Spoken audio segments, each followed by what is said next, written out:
Official सुबह को आपको इस चैनल पे तकरीर मिलेगी, तो आप मेरी तकरीर बस मोहब्बत से सुन ले। ये तकरीर बहुत तवज्जो से सुनने वाली तकरीर। मेरे भाई जितने लोग आप बैठे हैं गौर करना, 80% में बता रहा हूं कि ऐसे हैं कि जिसमें किसी न किसी का कर्जा जरूर होगा, और इसे आदमी बड़े हल्के में लेता है। इंसान किसी से लेके या तो भूल जाता है। अच्छा, किसी का 5 रुपये तुम्हारे ऊपर रह गया तो वो 5 रुपये क्या मांगेगा, या 1 रुपया रह गया वो क्या मांगेगा, है ना? अच्छा, कभी कभी 200-400 भी आदमी नहीं मांगता रह जाते हैं। अच्छा, मोटी रकम भी ऐसी होती है कि फिर आदमी कभी कभी देना नहीं चाहता। तो सुन लीजिए, कर्जा 1 रुपए का हो या 1 लाख का, कर्जा होता है। अगर आपने दुकान पे से कोई चीज खरीदी और वो चीज आपकी 71 रुपए की हुई और आपने कहा 70 रुपए ले ले, 1 रुपया बाद में लगा लेना, वो कर्जे में हो गया, कर्जा हो गया आपके ऊपर। या तो उससे ये कहो ये 71 रुपए की जो चीज है ना मेरे भाई, मैं 70 ही दूंगा और 1 रुपया तुझे नहीं दूंगा, मैं खरीद ही 70 में रहा हूँ, तब तो वो तेरा खत्म हो गया। लेकिन आपने कहा बाद में हो जाएगा, बाद में लगा लेना, और अगर वो ना लगा तो मैदान महशर में लगाना पड़ेगा। अब समझ लें आप कितना खतरनाक मसला है ये। कर्जा है, कर्जा हर एतबार से आपको पूरा करना है, हर एतबार से। आप चलते चलते जा रहे थे, किसी का मटर का खेत पड़ा, आपने एक मटर की फली उठाई, तोड़ी, खा ली, बस एक मटर की फली, मैदान महशर में ये भी तेरा दामन पकड़ के खड़ा होगा, ये भी तेरा दामन पकड़ के खड़ा होगा। एक मटर की फली, किसी का साबुन रखा था, साबुन आप आए और आपने बगैर इजाजत के धुल लिया हाथ से, वो भी मैदान महशर में दामन पकड़ के खड़ा होगा। सुनिए, इसमें भी एक चीज है, आप किसी के घर मेहमानी में गए और उसके यहाँ साबुन रखा है तो उससे इजाजत की जरूरत नहीं है, इसलिए कि उसने पहले ही ये सोच कर रखा है कि मेरा साबुन मेहमान पहले इस्तेमाल करेगा, मैं तो बाद में इस्तेमाल करूंगा, मेहमान पहले करेगा, और वो नहीं भी कहे तो तेरे इस्तेमाल के लिए है वो साबुन, तो उसमें तुझे इजाजत की जरूरत नहीं।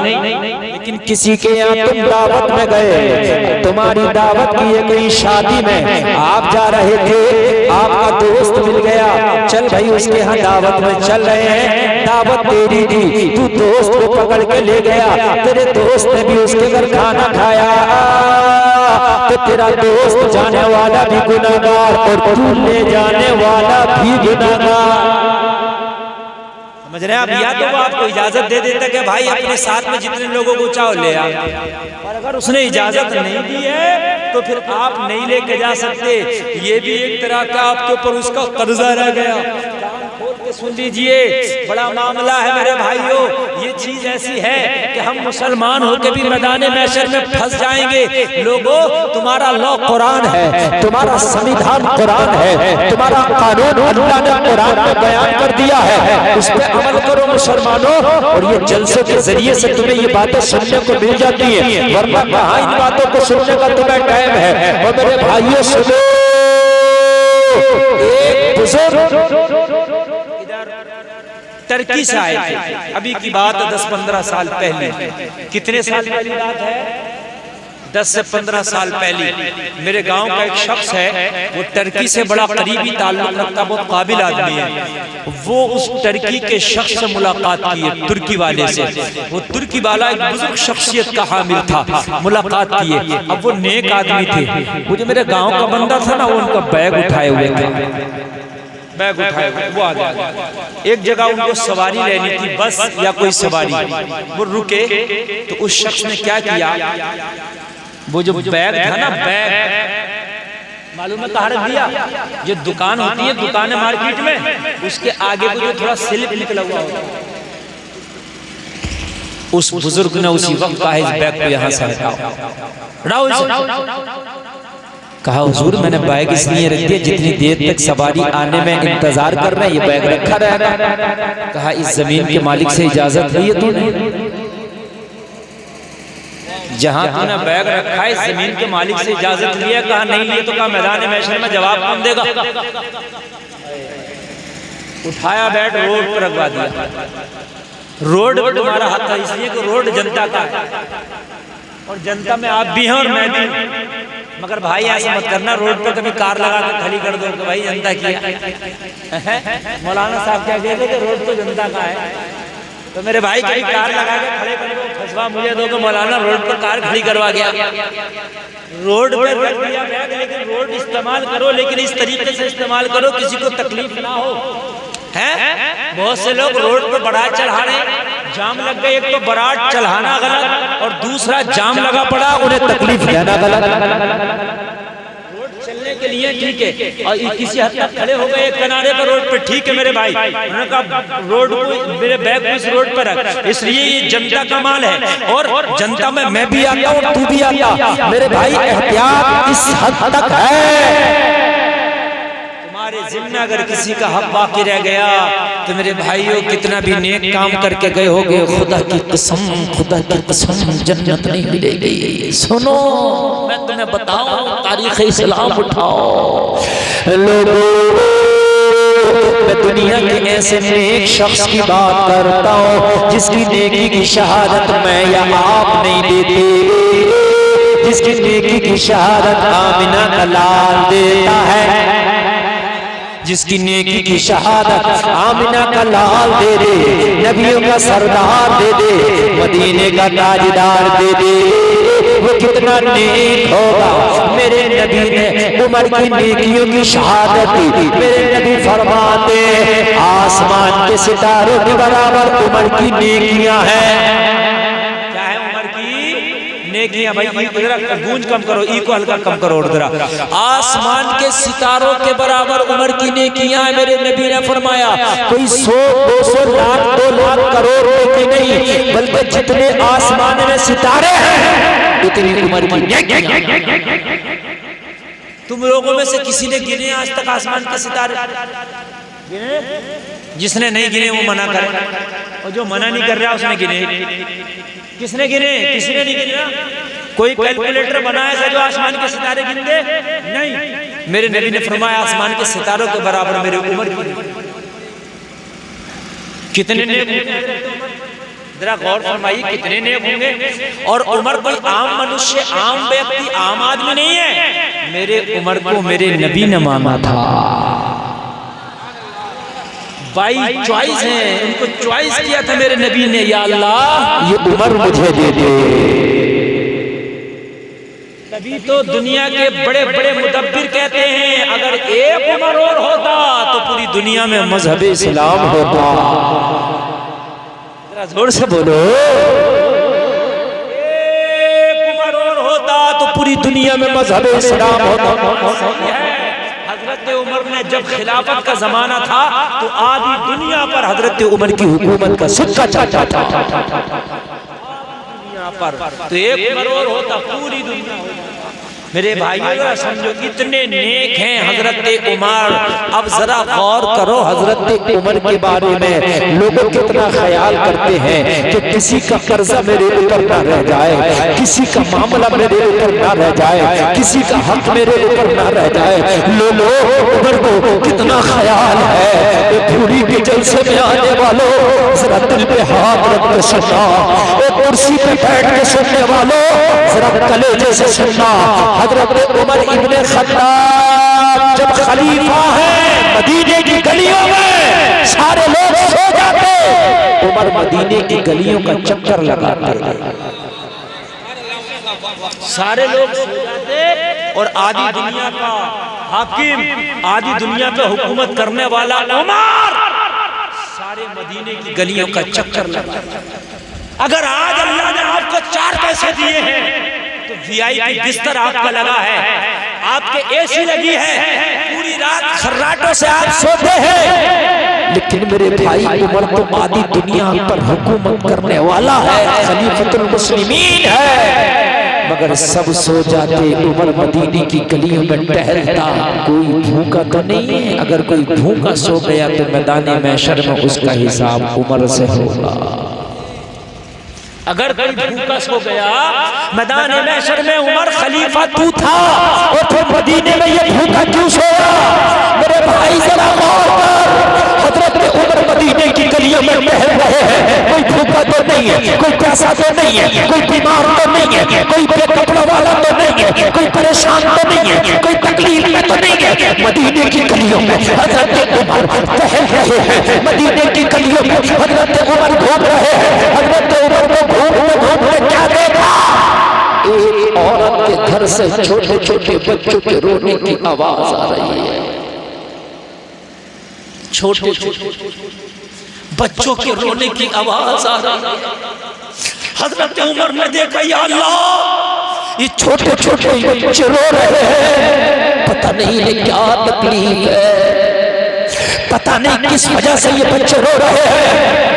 हजरत उमर से रहा ना गया, हजरत उमर ने दरवाजे पे दस्तक दी, एक बूढ़ी सी खातून निकल के आई, बूढ़ी सी खातून निकल के आई।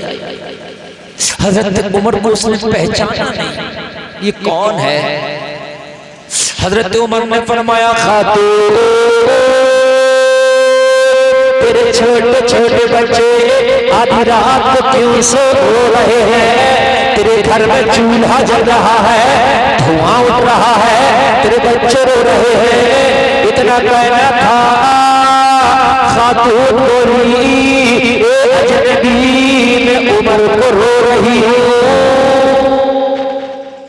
क्या बोली? मैं उमर को रो रही हूँ। क्या बोली? मैं उमर को पहचाना नहीं था कि यही पहचाना नहीं, बोली मैं उमर को रो रही हूँ। ये असल में मुहावरा है, शायद जुमले को नहीं समझो, मैं तुम्हें समझा दूं थोड़ा सा। रोने का मतलब है किसी से अगर तकलीफ होती है तो आदमी कहता मैं तुझे रो रहा हूं, है ना? ये साथ कहते हैं हम तो साहब मोदी योगी को रो रहे हैं, है ना? जिससे तकलीफ हो तो आदमी उसको क्या कहता है, मैं रो रहा हूं, है ना? तो कह रही मैं उमर को रो रही हूं, मतलब मुझे उमर से तकलीफ है, मैं इसलिए उमर को। ये पता थाने के सामने जो खड़ा है वो उमर है, पहचाना नहीं, देखा नहीं था। हाय हाय, हजरत उमर के कदम लरजने लगे, मौला कोई मुझसे तो तकलीफ नहीं पहुंची इस औरत को। हजरत उमर ने फरमाया, खातून, तुझे उमर से क्या तकलीफ है, जरा बता तुझे उमर से क्या तकलीफ है? खातून ने कहा, मुझे क्या तकलीफ होगी, उमर खलीफा है और मेरे छोटे छोटे बच्चे फाके से रो रहे हैं। ये जिम्मेदारी किसकी है? खलीफा बैठा है खिलाफत की गद्दी पर और मेरे घर में फाका है, ये जिम्मेदारी क्या उमर की नहीं थी? मेरे फाके की तरफ देखता, मेरे बच्चों की तरफ देखता, उमर ने तो मेरी तरफ देखा ही नहीं। पहचान नहीं पाई और उमर से उमर की शिकायत। इंसान आज के दौर में गलती को गलती नहीं समझता, ये कहता मियाँ मैंने तो कोई गलत काम ही नहीं किया, पता नहीं साहब मुझे अल्लाह काहे की सजा दे रहा। तुझे क्या पता कि तूने कितने गलत काम किए? अगर आज किसी के घर में फाका हो और तुमसे कहे कि मैं तुझे रो रही हूँ, आप लड़ पड़ोगे, आप ये कहोगे कि फाका तेरे घर में, मुझसे क्या कह रही है तू?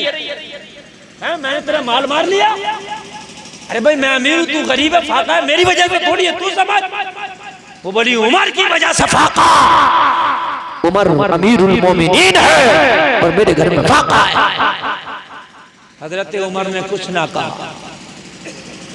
हजरत उमर ने कहा, खातून, तेरे घर में तो धुआं उठ रहा, तेरे घर में तो हांडी में खाना बन रहा है और तू कह रही है फाका। तेरे चूल्हे पे हांडी रखी है और चूल्हे में आग जल रही है और चूल्हे से धुआं उठ रहा, तो कहती है फाका। हाय हाय, इस्लाम ने बड़ी गुर्बत के दिन देखे हैं लोगों। अल्लाह का बड़ा शुक्र है कि अल्लाह का फजल है कि आज तुम्हारे पास कम से कम 5 जोड़ी कपड़े से कोई ऐसा यहाँ नहीं बैठा जिसके पास 5 जोड़ी कपड़ा नहीं होती। वरना 10-10 जोड़ी भी होंगे। और हमारी माँ बहनों पे तो एक बार में बता नहीं सकती। अगर उनसे पूछो कि तुम पे कितना कपड़ा, बता दो 1 सेकंड में, बताएंगे, गारंटी। हिसाब लगाएंगे और हिसाब लगा के भी नहीं बता पाएंगे। इन औरतों से तो खाली कपड़ों का अगर अल्लाह ने हिसाब ले लिया तो जन्नत में नहीं जा सकती। मैं हंसने की बात नहीं, हकीकत बता रहा हूँ मैं। हिसाब हर चीज का होना है, जो खाया उसका भी, जो पिया उसका भी, जो पहना उसका भी। हाँ, हिसाब सबका होना। इसलिए कोई भी चीज इस्तेमाल करो अमानत के तौर पे इस्तेमाल करो। ये मैं रुमाल इस्तेमाल कर रहा हूँ, ये अल्लाह की तरफ से अमानत है, इसका इस्तेमाल सही करूं। अगर गलत इस्तेमाल कर लिया तो इसका भी मुझसे हिसाब होगा। बात समझ रहे हैं आप? आए हाय लोगों, जरा गौर करो। इस्लाम ने बड़ी गुरबत के दिन देखे। सहाबा की जिंदगी को उठाओगे तो कभी कभी शौहर और बीवी दोनों पे एक ही जोड़ा कपड़ा होता था। दोनों पे कितनी जोड़ी कपड़े होते थे? आवाज साफ आ रही है ना मेरे भाई? मैं मैक से बहुत डिस्टर्ब हूँ, मगर मेरी कोशिश ये है कि एक एक लफ्ज आप तक पहुंच जाए मेरा।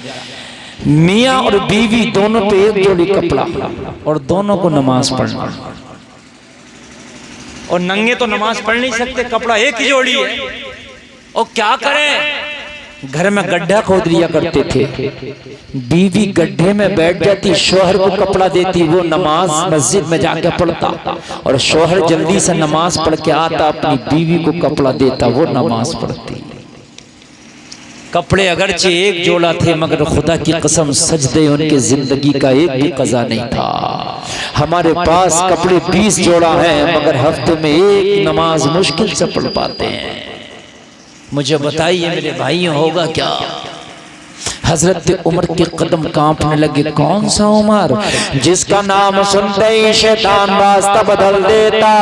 लोगों, जिस उमर के नाम से रोम और ईरान के एम्पायर कांपते हैं, जिसका नाम सुन के फारस कांपता है, जिसका नाम सुनने के बाद बड़े बड़े सूरमा कांपते हैं, वो उमर कि जिसके हाथ में बैतुल मक़दिस की चाबियां पादरी बिना झंझिए दे देते हैं, वो उमर। लोगों जरा गौर करो, जब खातून की जबान से ये जुमला सुना कि मेरे घर में फाका है, उमर को रो रही हो, थर थर कांपने लगे। मौला, अगर मुझसे हिसाब इसके फाके का हो गया तो उमर क्या करेगा? मुझसे हिसाब अगर इसके फाके का हो गया तो उमर क्या करेगा? बेआईनी ही समझ लें, अगर तेरी बस्ती में कोई गरीब है और उसे फाका हो गया तो पूरी बस्ती वालों से हिसाब होगा। तो जिम्मेदारी तुम्हारी भी है कि तेरी बस्ती में, तेरी पड़ोस में कोई फाके से तो नहीं सो रहा। अगर है तो एक लुकमा खुद कम खा ले और अपने पड़ोसी को दे दे। मेरे नबी फरमाते, अपनी हांडी में एक प्याला पानी ज्यादा डाल लो ताकि एक प्याला शोरवा अपने पड़ोसी को दे सको। मेरे नबी फरमाते हैं, एक प्याला पानी ज्यादा डालो ताकि पड़ोसी को एक प्याला शोरवा दे। उमर कांप गया। मौला, अगर महशर में मुझसे सवाल कर लिया ये फाके से क्यों थे इसके बच्चे, उमर जवाब क्या देगा? मेरे भाइयों, आप शौक करते हो, अल्लाह ने दिया, मैं मना नहीं करता, जायज तरीके से खर्च करो, अपने बच्चों पे भी खुद पे भी ठीक है, शौक करो। लेकिन मेरे भाई, तेरी बस्ती में कोई फाके से और तू मोबाइल पे मोबाइल चेंज कर रहा, कपड़ों पे कपड़े खरीद रहा है, जूते पे जूता खरीद रहा, अपने मकान पे रंगो रोगन कर रहा, तो सुन ले, तुझसे हिसाब उसके फाके का होगा। हजरत उमर ने फौरन पलट में पूछा, घबराया दिल मगर पूछा, बोली ये तो बता, तेरे घर में तो आग जल रही है, खाना बन रहा, तू कह रही है कि उमर फाका? जिसके घर में फाका होता है उसके घर में जो है देगचियों में खाने बनते होते। अर्ज करने लगी, अजनबी मेरी हांडी का राज ना पूछ। हांडी के बारे में ना पूछ। उमर ने कहा, नहीं खातून बताना तो पड़ेगा। कहने लगी, अजनबी इस राज को राज रहने दे, इसके बारे में न पूछ। हज़रत उमर ने फरमाया, नहीं इसको तो बताना पड़ेगा। तो अर्ज करने लगी, एक बात बता अजनबी, कि तूने आधी रात को भी किसी के घर खाना बनता देखा है? अरे खाना कब बनता? आपके यहाँ मगरिब के बाद बनता, हद ईशा तक बनकर निपट जाता। अच्छा और लेट हो गया तो 10 बज जाएगा। बात है क्या नहीं? अच्छा किसी दिन आप कहीं बाहर से आए हो तो एक आध दिन कभी साल महीने में ऐसा हो गया कि भाई चलो रात के 2 बजे, जैसे हम प्रोग्राम से कभी घर गए और 2-3 बजे पहुंचे, हमने खाना प्रोग्राम में नहीं खाया, भूखे हैं, तो भाई अलग बात है, हमने बनवा लिया या खा लिया। लेकिन आमतौर से तो आधी रात का टाइम खाना बनने का नहीं होता ना, और रोजाना तो होता ही नहीं। कहने लगी अजनबी ये हांडी तो रोजाना आधी रात को किसी दिन भी आके देख लेना, इसी चूल्हे पर रखी मिलेगी, आग जलती मिलेगी। किसी के घर में अजनबी तूने आधी रात को खाना बनते देखा? हजरत उमर ने फरमाया हाँ खातून मैंने तो नहीं देखा, आधी रात में तो जमाना सोता है, खाना कौन बनाता? तो कहने लगी मेरे छोटे छोटे बच्चे, मैं एक बेवा औरत हूँ, मेरे शौहर का इंतकाल हो गया, मेरे पास कोई कारोबार नहीं है, मेरे पास कोई बिजनेस नहीं है, इसलिए मेरे बच्चे छोटे, मैं इनकी देख रेख करती हूँ, मैं भी कुछ नहीं कर पाती हूँ। लेकिन जब शाम आती है मेरे बच्चों को भूख लगती है, दिन में तो मैं इधर उधर से थोड़ा सा ले लेके काम चला लेती हूँ, मैं अपने बच्चों को दिन का काम चला लेती हूँ, लेकिन जब रात आती है मेरी कोई खबर नहीं लेता, मेरे बच्चों को भूख लगती है, मदीने के लोग सो जाते हैं मगर मेरे भूखे बच्चों को नींद नहीं आती।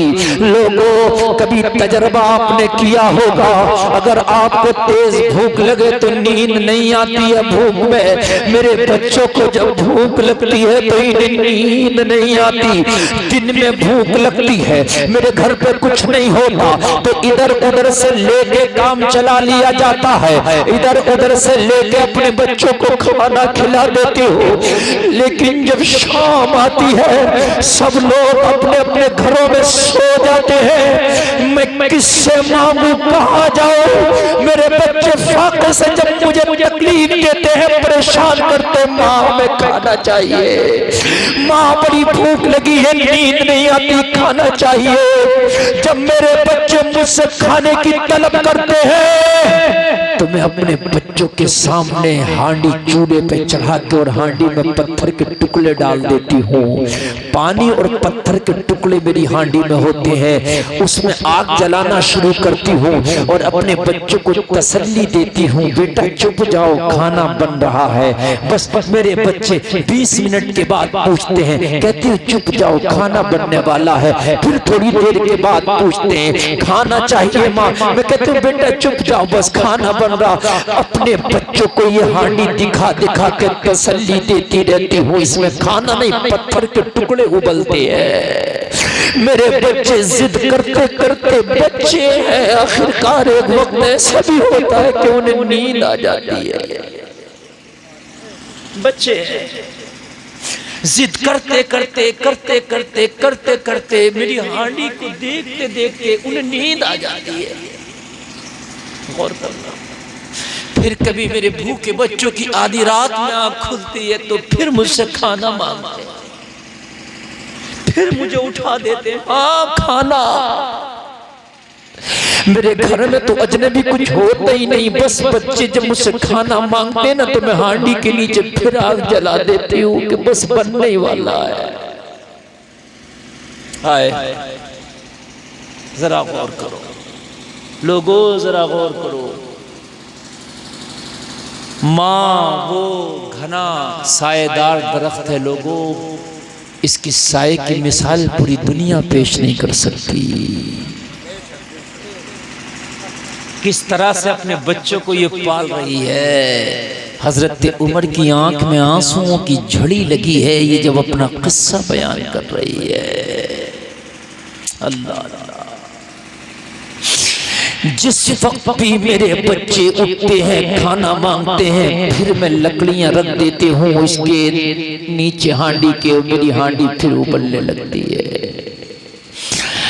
बच्चे जिद करते हैं, कभी तो फिर से सो जाते हैं और या कभी फिर मुझे सुबह तक सोने नहीं देते। अजनबी तू अभी आया है, तुझसे पहले मेरे बच्चे उठ गए। हाय हाय, अब क्या करूं, इन्हें क्या खिलाऊं। रात गुजार लेती हूँ, जब दिन होता है सुबह आती है ना तो मेरे बच्चों का भूख से हाल बुरा हो जाता है। फिर मैं इधर उधर कुछ खाने का इंतजाम करके अपने बच्चों की भूख बुझाने की कोशिश करती हूँ। हजरत उमर की आंखों में आंसू है, कदमों में लर्जा, बदन पूरा कांप रहा, पूरा वजूद कांप रहा है। या अल्लाह, ये कैसी गम की दास्तान उमर ने सुन ली।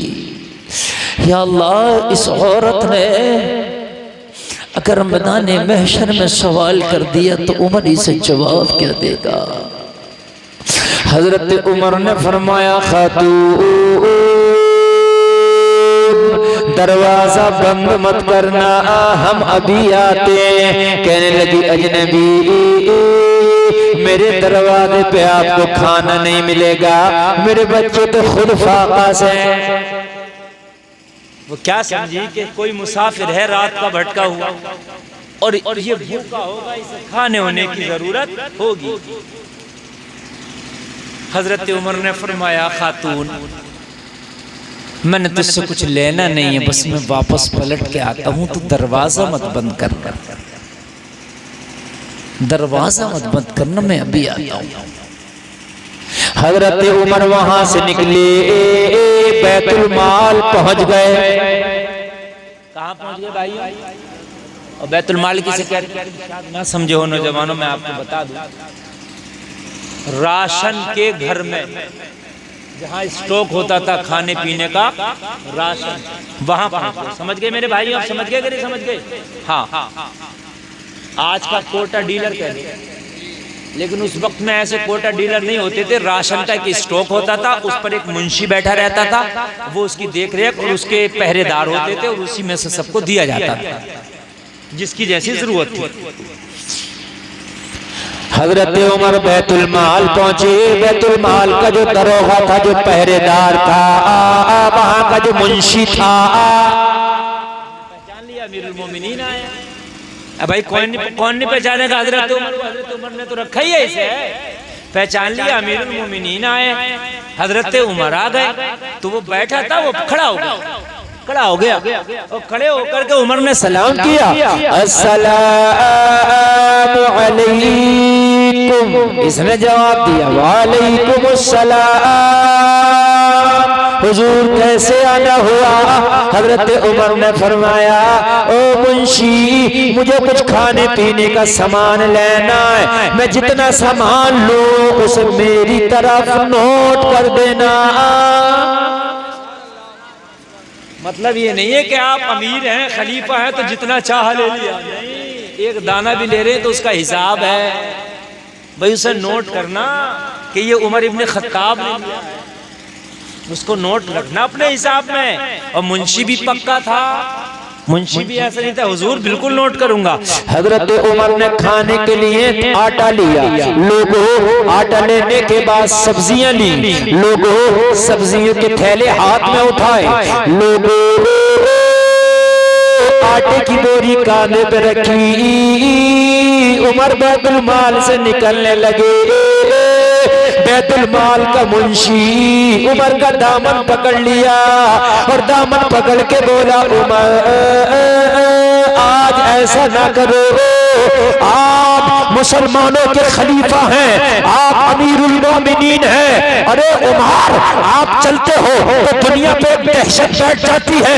अरे आप अपने कांधे पे आटे की बोरी रख रहे हैं, आप अपने हाथों में सब्जियों के थैले थामे हैं, ये गुलाम किस दिन काम आएगा?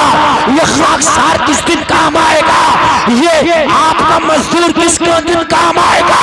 हुजूर, ये आटे का थैला मेरे कांधे पर रख दो, हुजूर ये आटे का थैला मेरे सर पर रख दो, हुजूर ये सब्जियों के थैले मेरे हाथ में दे दो और मुझे बताओ कहाँ चलना है, जहाँ आप कहोगे चलूंगा, जहाँ आप कहोगे रख दूंगा। हजरत उमर ने फरमाया, खबरदार मुंशी, आज यही बैठ जा, ये उमर का काम है, उमर को करने दे, उमर का बोझ है, उमर को उठाने दे, उमर की जिम्मेदारी है, उमर को उठाने दे। ये कहने लगा, हुजूर आप खलीफा है, उमर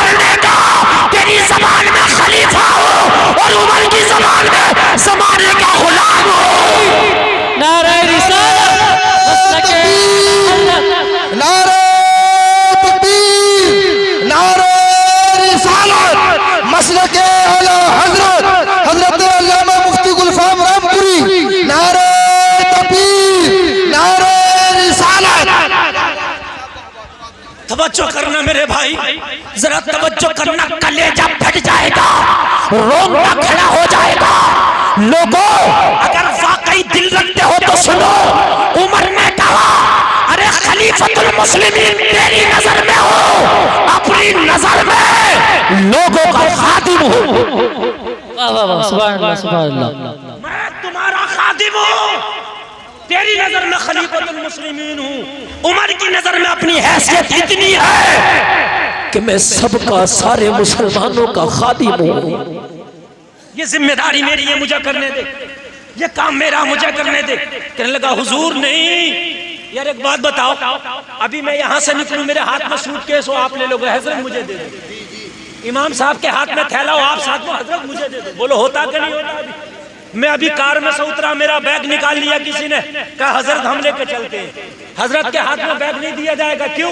ये मुफ्ती साहब हैं, ये हमारे इमाम साहब हैं, ये हमारे मौलाना साहब हैं, ये कारी साहब हैं, ये पीर साहब हैं, ये तो अमीरुल मोमिनीन है, नबी के नायब हैं। कहा हुजूर आपके सर पे कैसे रखने तू आटे की बोरी, आपके हाथ में कैसे रखने तू सब्जियों का थैला? हुजूर नहीं होगा। हजरत उमर का दामन पकड़ लिया, नहीं जाने दूंगा। हुजूर ये थैला मुझे दे, ये सब्जियों के थैले मुझे दे, ये आटे की बोरी मुझे दे, और बताए कहां लेके चल रहा है। हजरत उमर का जब ये खादिम ना माना, ये मुंशी ना माना, ये पहरेदार ना माना, हजरत उमर ने कहा एक बात बता, एक शर्त पे तुझे ये थैले दे दूंगा, एक शर्त पे ये सब्जियों के थैले दे दूंगा, आटे की बोरी तेरे कांधे पे रख दूंगा। शर्त क्या है? कहा हुजूर बताइए। कहा यहाँ उमर का बोझ तू उठाने तैयार है क्या? मैदान महशर में भी उमर का बोझ उठाएगा? यहाँ तो उमर का बोझ उठाने तैयार है, अदब कर रहा, हुजूर आका सब कुछ बोल रहा, लेकिन क्या मैदान महशर में तू उमर का बोझ उठाएगा? अर्ज करने लगा हुजूर मैदान महशर में तो अपना बोझ न उठा पाऊंगा, तो आपका बोझ कहां से उठा लूंगा? मैदान महशर में नफ्सी नफ्सी का आलम होगा, सब कह रहे होंगे नफ्सी नफ्सी, उमर को अपनी बड़ी होगी, मुझे अपनी बड़ी होगी, ये तो दुनिया की बात है, वहां ना उठा पाऊंगा।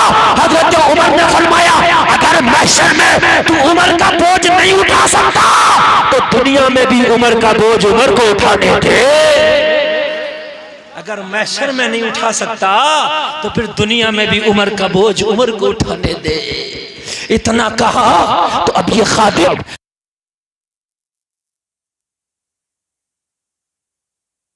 भाई कुर्सी पे बैठे रहे, एक एक आदमी कुर्सी पे बैठा रहे।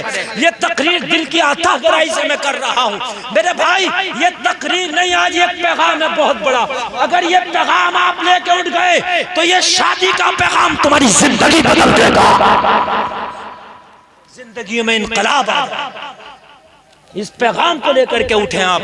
और सुनो, आज हमारे अंदर अजीब सी कशमकश का आलम है कि जरा सी अगर लाइट भाग जाए तो हम इधर उधर देखने लगे। मेरे भाइयों, लाइट के ऊपर नहीं, गौसे आजम तो 70,000 के मजमे में बिना मैक के है ना, और अगर ये जनरेटर ना चले तो 1-2 हजार के मजमे में मैं भी बिना मैक के कर सकता हूँ अल्हम्दुलिल्लाह। मेरे भाई जरा गौर करो, उमर ने कहा जब वहां मेरा बोझ नहीं उठा पाएगा तो दुनिया में भी उमर का बोझ उमर को उठाने दे। हजरत उमर ने उठाए थैले, और उठाने के बाद हजरत उमर इब्ने खत्ताब चल दिए। लोगों, कांधे पे आटे की बोरी है, हाथों में सब्जियों के थैले हैं।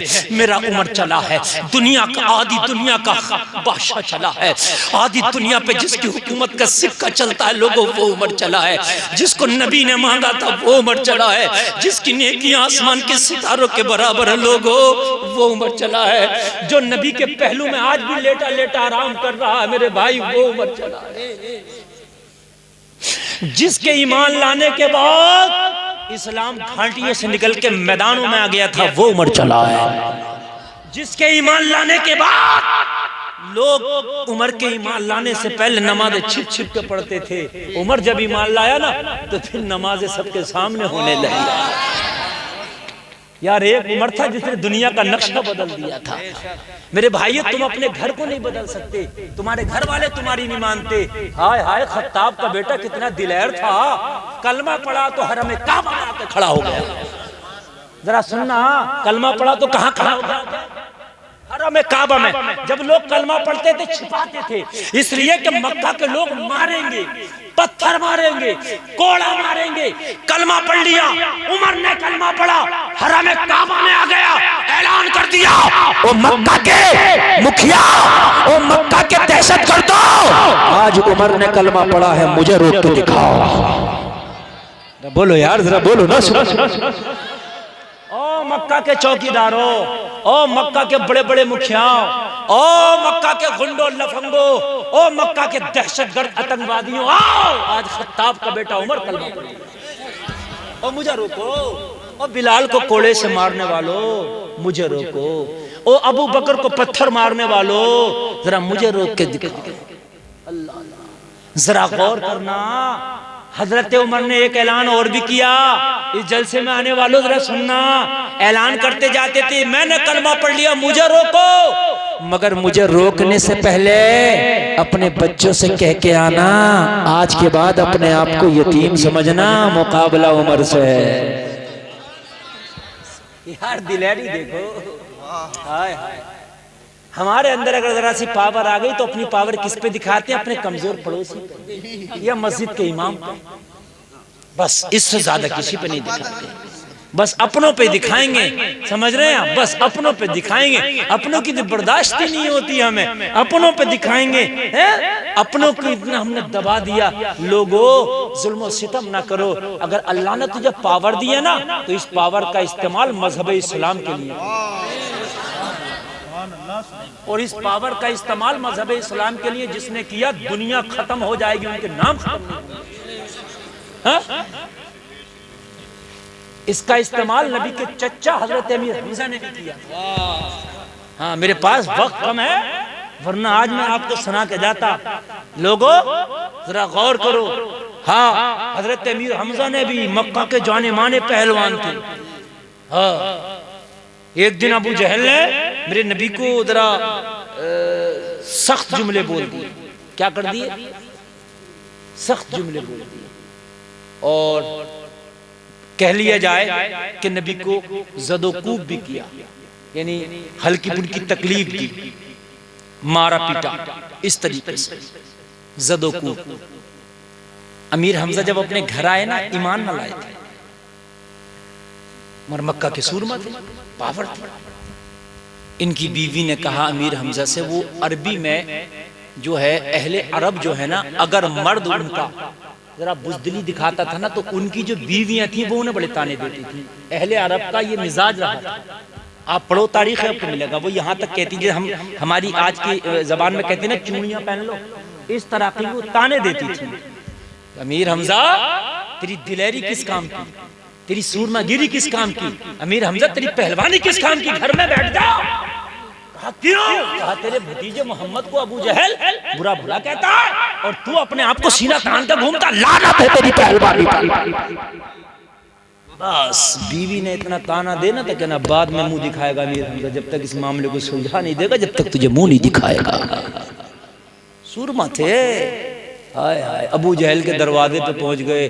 अबू जहल घर से बाहर निकल, नाम सुन लिया, अमीर हमजा है। मेरे भाइयों, हमजा का नाम सुनाना तो अंदर ही अंदर, अंदर ही अंदर। बस हाल ये था कि इस पे जाड़े और बुखार थे, इसलिए इसे पता था कि मोहम्मद अरबी को मैं तकलीफ दे के आया हूँ। खून तो खून है, रंग ले आया है। चाचा खून है कि नहीं है? चाचा भतीजा एक ही खून होता है ना। तुम्हारी चाचा से कितना भी झगड़ा हो, लेकिन जब कोई चाचा को गाली दे दिया भतीजे को, तो खून में हल्का हल्का उबाल तो आता ही है ना। बस उबाल आ गया खून में। अबू जहल ने सोचा अगर निकलूंगा तो मारेगा, और ना निकलूंगा तो घर में घुस के मारेगा। मक्का का सूरमा है, कौन रोकेगा? लोगों जरा गौर करो, अबू जहल डर की वजह से निकल के तो आया, और आने के बाद मैं सोचा अगर बाहर पकड़ के मारेगा तो कोई बचाने वाला भी मिल सकता है, अंदर तो कोई बचाने वाला ही नहीं होगा। निकला और निकल के पूछा अमीर हमजा ने कि मेरे भतीजे को इस तरीके से तूने कहा है?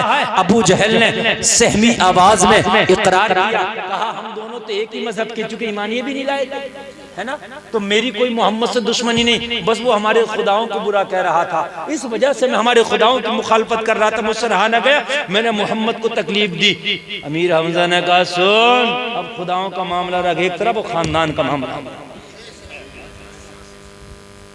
बस हाथ में कमान था, तारीख में आता है, जो भी डंडा था, लाठी थी, जो भी था, वो इसके जब इसके दे मारा सर पे तो उसके सर फट गया, खून निकल गया।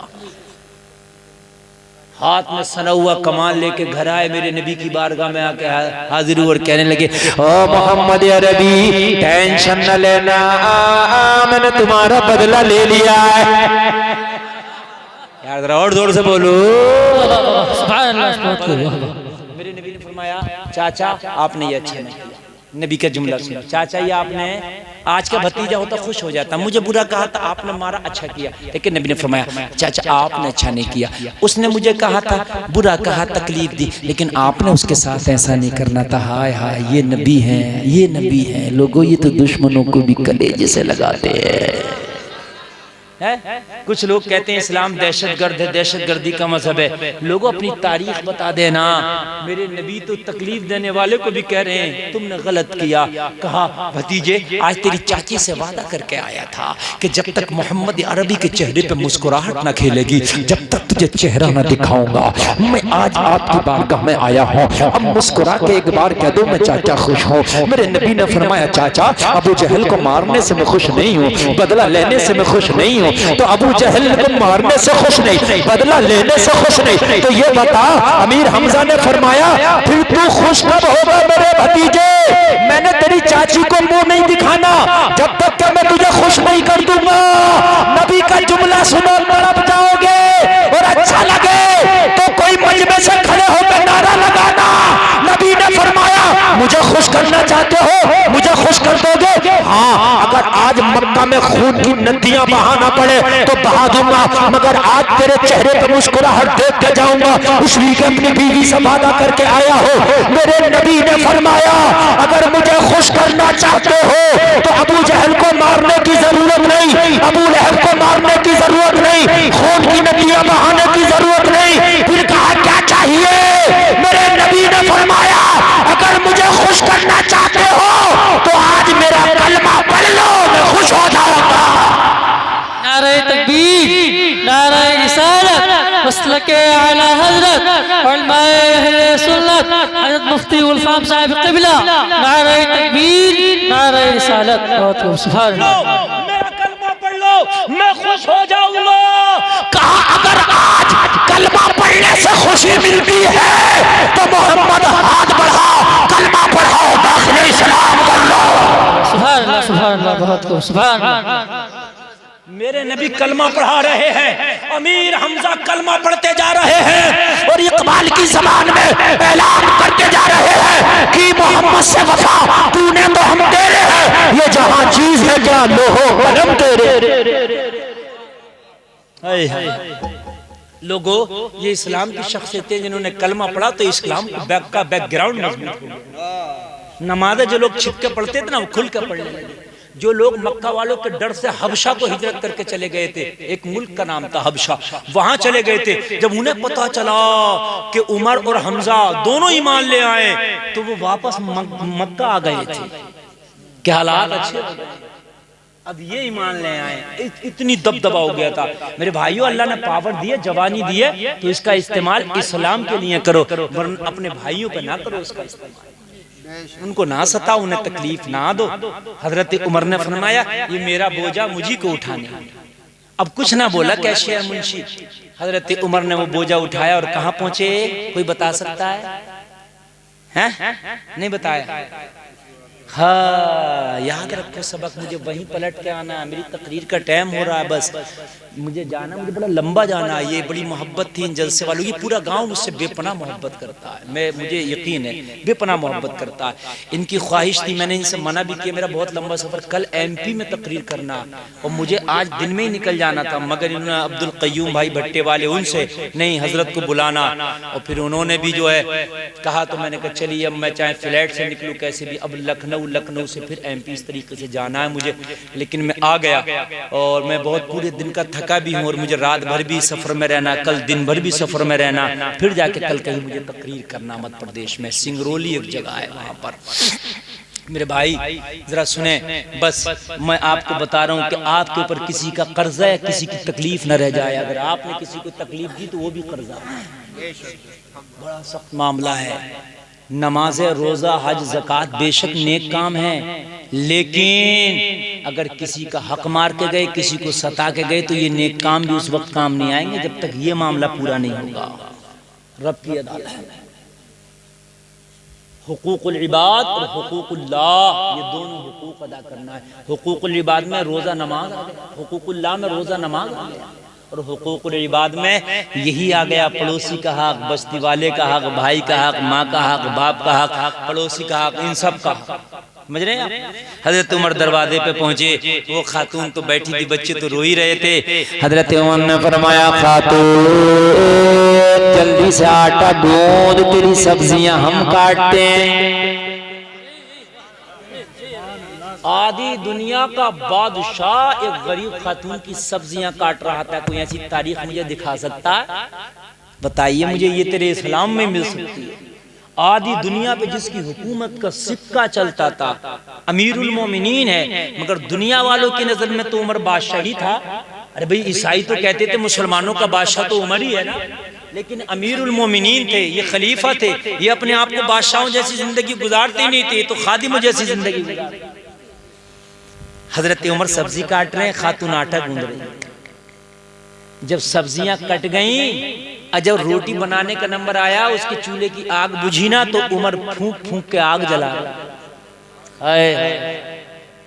कोई गैस चूल्हा नहीं था, लकड़ियों में फूंकने से आग जलती थी। लोगों, जिसकी नेकियां आसमान के सितारों के बराबर, वो एक गरीब खातून का चूल्हा फूंक रहा, आंखें सुर्ख हो गई हैं। उमर आग जला के निपटे, खातून ने रोटियां डाली और रोटियां बना के उमर के लिए उमर बैठे, दस्तरखान लगा, दस्तरखान पर रोटियां लगाई गई, बच्चे खाने लगे, उमर अपने हाथ से खिलाने लगे, अपने हाथ से खिलाया। और जब बच्चे खा के पेट भर गया, तो उमर ने ऐसे नहीं छोड़ा, बच्चे को कांधों पे बिठाया। हाय हाय हाय, खिला तो दिया मगर कांधों पे बिठाया, और कांधों पे बिठा के उसके आंगन में घुमा रहे हैं। हाय हाय, आंगन में घुमा रहे हैं। खातून के बच्चे आंगन में जब घूमे, पेट भरा, तो बच्चों के चेहरे पे मुस्कुराहटें आ गई। हाय हाय, हमें सवारी करने मिल गई। अल्लाह अल्लाह, बच्चे खुश हुए। उमर ने पूछा, बच्चों क्या तुम खुश हो? हाँ हाँ हाँ हाँ, हम खुश हैं। जब बच्चों ने खुशी का इजहार किया, उमर जाने लगे। जाते जाते खातून से बोले, खातून अगर हो सके तो उमर को माफ कर दे। पहचानी तो थी नहीं, अगर हो सके तो क्या कर दे उमर को? कहने लगी, नहीं नहीं नहीं, मैं उमर को माफ नहीं करूंगी। मेरा खाना तूने पकाया, मेरे बच्चों का फाका तूने दूर किया, मेरा चूल्हा तूने फूका, उमर ने तो पूछा भी नहीं आके। हाय हाय, हजरत उमर ने फरमाया, खातून, उमर के ऊपर जिम्मेदारी ज्यादा है, खलीफा है, दिन भर खिलाफत के कामों में मशगूल रहता है। हो सकता है खातून रात को थके हुए भी सो जाता हो, तेरे घर पूछने ना आ पाया, वो अपनी मसरूफियत की वजह से, दिन भर खिलाफत के काम। अब जब दिन में वो थक गया तो रात को बशर है, उसे भी नींद आती है। हो सकता है तेरे दरवाजे ना आया हो, खातून माफ कर दे। कहने लगी नहीं नहीं, उमर को माफ नहीं करना, उमर ने तुम्हारी खैरियत ही नहीं ली। अल्लाह अल्लाह, हजरत उमर इसरार पे इसरार कर रहे हैं, खातून माफ कर दे। बस जब ज्यादा कहा तो ये खातून बोली, ये आने वाले मुसाफिर, ये आने वाले अजनबी, एक बात बता, चूल्हा तूने जलाया, माफ उमर को कर दो। खाना तूने खिलाया, माफ उमर को कर दो। बच्चों को कांधे पे तूने बिठाया, माफ उमर को कर दो। तेरा उमर से रिश्ता क्या है? उमर तेरा लगता क्या है? उमर की इतनी तरफदारी कर रहा है, उमर के लिए इतनी माफी चाहता है। लोगों, उमर की आंख में आंसू है। हजरत उमर ने फरमाया, खातून उमर लगता नहीं है जो तेरे सामने खड़ा है, मुसलमानों का खलीफा उमर यही तो है। वाह वाह वाह वाह, सुभान अल्लाह सुभान अल्लाह, बहुत सुभान अल्लाह। यही माफी इस बात की है कि देरी हो गई, आया उमर ही है, कोई और नहीं आया, मगर देरी हो गई। हाय हाय, सदके जावा, उमर के कदमों पर खातून गिर गई। उमर मैं तो समझती थी कोई घमंड वाला इंसान होगा, मगर तूने तो आज मेरी औकात दिखा दी। मैं तो समझती थी कोई बड़ा जो है कर्रोफर वाला उमर होगा, एक बूढ़ी बेवा गरीब खातून से अमीरुल मोमिनीन माफी मांग रहा है, तूने तो मेरी आंख खोल दी। उमर कसम खा के कहती हूँ, नबी का नायब तुझी को होना चाहिए। हाय हाय, नबी ने तुझे मांगा तो सही मांगा, नबी के मांगने पे शक नहीं करना चाहिए। वाह वाह, तूने नबी के मांगने का हक अदा कर दिया। हाय हाय, जब उनके गदा भर देते हैं शाहाने जमाना की झोली, मोहताज का जब ये आलम है, मुख्तार का आलम क्या होगा। सुन लो लोगों, उमर ने इसको राजी करके छोड़ा। किसी का कर्जा है तो दे के छोड़ो, या फिर किसी को सताया है, तकलीफ दी है, गाली बकी है, जुल्म किया है, किसी को मारा है, पीटा है, दबाया है, उससे माफी मांग लो, वरना मैदान महशर में हिसाब बराबर। ठीक है, किसी का इंतकाल हो जाए मेरे भाई, तो उसके जनाजे को दफन करने में जल्दी देरी ना करो। वो आ रहा, वहां से ट्रैक्टर, वहां से ट्राली, वहां से थ्री व्हीलर आ रहा, रुको रुको, एक वक्त जनाजे का रखो, उस वक्त के मुताबिक दफन करो। जो देर किया वो गलती उसकी है। ठीक है, हमारे यहाँ तो होता जनाजा चला, फिर कोई आ गया, रोको, फिर रख लिया गया, फिर चला, अरे फला औरत आ रही है। और औरतों को भी शर्म नहीं होती, मर्दों में, गैर मर्दों में वो आ रही होती है जनाजे का मुंह देखने के लिए। इस चीज से गुरेज करो। जिसका जिंदगी में पर्दा है उसका मरने के बाद भी पर्दा है, समझ रहे मेरे भाई। और जब तुम्हारे बच्चे होशियार और जवान हो जाए ना, तो उनकी शादियां वक्त पर कर दो। इसलिए मेरे भाइयों, शादी जो है ना, हदीस शरीफ में मेरे नबी फरमाते हैं कि शादी से आधे ईमान की हिफाजत हो जाती है, आधे ईमान के बारे में अल्लाह से डरो। हुन्ना लिबासुल लकुम व अंतुम लिबासुल लहुन। अल्लाह फरमाता है शोहर और बीवी दोनों एक दूसरे का लिबास है। लिबास है ना लोगों। अगर बीवी के अंदर कोई कमी है तो गाली ना दो, उसकी शिकायतें ज़माने से न लगाओ, उसकी बुराइयां और उसकी जो है ज़माने से लोगों चुगलियां ना करो, मेरी बीवी ऐसी है। लोगों लिबास बन के ढांक लो। शोहर चाहे तो कितनी बुरी बीवी को भी निभा सकता है शोहर। और अगर बीवी से शोहर खुश होना, जमाना नाराज हो तो लोगों वो अपनी जिंदगी गुजार देगी। लेकिन अगर शोहर नाराज है, जमाना खुश है, तो उसकी जिंदगी नहीं गुजर पाएगी। और अगर बीवी का शोहर में कोई कमी है तो बीवी को चाहिए वो अपने मायके में जाके दूसरी जगह सहेलियों से उसकी शिकायत न लगाती फिरे, है ना, उसके घर का जो है सारा बखेड़ा ना करती फिरे, बल्कि वो उसका लिबास बन के उसको ढांक ले। मेरे नबी की बेटी तो जब शादी होके गई तो अली का अपना घर भी नहीं था कि फातिमा का डोला अली के घर में उतरता। एक सिहाबी रसूल हैं, अली के दोस्त हैं, अली को अपना मकान उन्होंने दिया, अली शादी का डोला मेरे घर में उतारा। अली पे तो अपना भी मकान नहीं था कि डोला उतार ले। अली ने तो दोस्त के मकान में फातिमा का डोला उतारा और नबी ने पूछा, बेटी अली के साथ खुश हो? अर्ज करने लगी, बाबा मैं अली के साथ बहुत खुश हूँ। कुर्बान जाऊं अली अपने शोहर पर। अली लाजवाब है, बाबा मेरी दुआएं अली के साथ है। लोगों जरा गौर करो, नबी की बेटी है, नबी चाहते तो जन्नत से बिछोने मंगवा देते, अगर नबी चाहते तो जन्नत से सोना और चांदी के बेड मंगवा देते, मगर नबी की बेटी 72 पहमन अपनी चादर में लगाकर मुस्तफा की बारगाह में जाके कह रही है, फातिमा खुश है। 17 पहमन तो चमड़े के लगे थे आपकी चादर, काय के लगे थे? कपड़ा मयसर नहीं था तो चमड़ा मयसर था तो चमड़े के लगे, तो टोटल 72 पहमन थे। और नबी ने पता क्या कहा था अपनी बेटी से? नबी ने जब विदा किया और जब डोले में रखा ना, फातिमा को बिठाया, तो एक जुमला बोला और ये जुमला कह के तकरीर खत्म। मेरे बाद अगर कोई तकरीर करना चाहे इजाजत है, जलसा बहुत अच्छा चल रहा। नाज शरीफ पढ़ना चाहे, हाँ बिल्कुल नाज शरीफ हाँ पढ़ी जाएगी, इसलिए कि बहुत अच्छा सुन रहे हैं आप। और 1.25 घंटे की तकरीर आपने बड़ी जबरदस्त मेरी सुनी। अल्लाह कहने से ज्यादा अमल की तौफीक अता फरमाए। नबी ने एक जुमला कान में बोला था, तुम्हारी बहनें तुम्हारी बेटियां अगर विदा हो तो तुम भी उस जुमले को कान में बोलना। क्या बोला था मालूम है? सुना दूं वो जुमला जो बोला था। जब फातिमा अली के डोले में बैठने लगी तो पता क्या कहा मेरे नबी ने? फातिमा मैदान महशर में तुम मुझसे इस हाल में मिलना कि तुमसे तुम्हारा शोहर अली राजी हो। किस हाल में मिलना? कि तुमसे तुम्हारा शोहर अली राजी हो। बेटी तुम मुझसे इस हाल में मिलना, तुमसे अली नाराज ना हो। मेरे भाइयों, सबसे बड़ा मर्द पे अगर किसी औरत का हक है तो मेरे भाइयों वो उसकी माँ का हक है, और मर्द का औरत पे अगर सबसे ज्यादा हक है तो मेरे भाइयों शोहर का अपनी बीवी पर हक है। नबी ने फरमाया, अगर अल्लाह के बाद किसी को सजदा जायज होता तो मैं औरतों को हुक्म दे देता वो अपने शोहरों को सजदा करे।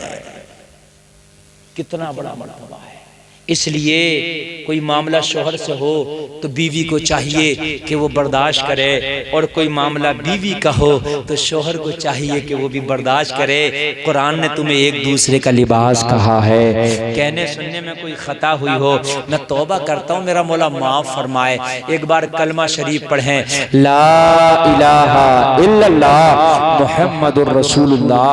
जलसा चलेगा, कोई उठ के नहीं जाए। बहुत कामयाब तकरीर आपने सुन ली, और अब नाज शरीफ आप समाप्त करेंगे इंशाअल्लाह।